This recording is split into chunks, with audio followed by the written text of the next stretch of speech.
তেমন কিছু না, আমার বন্ধুরে দেখতেছি আর ভাবতেছি ওই থাকতে এই দুনিয়াতে শয়তানের আসার কি দরকার ছিল।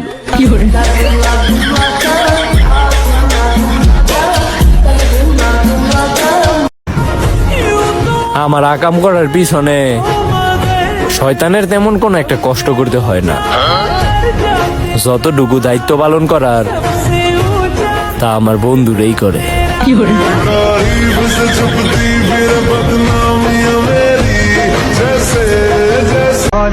একটা সময় ছিল যখন কিনা আমি অত একটা কিছু জানতামও না, অত একটা কিছু বুঝতামও না। ধরতে গেলে মায়ের কোলে শিশুই ছিলাম।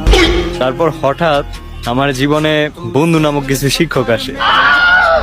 আলহামদুলিল্লাহ, ওনাদের কাছ থেকে আমি এত কিছু শিখতে পারছি যা কিনা আমি এই পর্যন্ত এতগুলো বই পড়েও শিখতে পারিনি।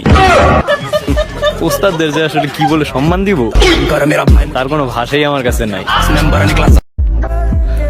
ছোট ছোট স্বপ্নই পূরণ হয় না, আর তোমার বান্ধবীকে পাওয়া তো অনেক বড় স্বপ্ন ছিল।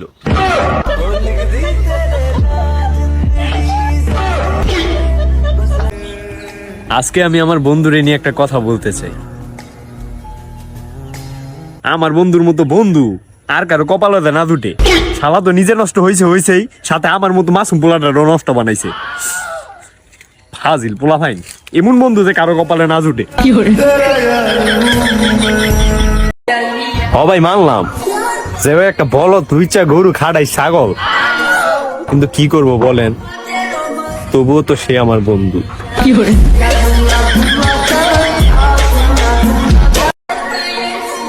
না, আমার বন্ধু এমনিতে ভালো আছে, শুধুমাত্র মাইয়া মানুষ দেখলি ওর মাথা ঠিক থাকে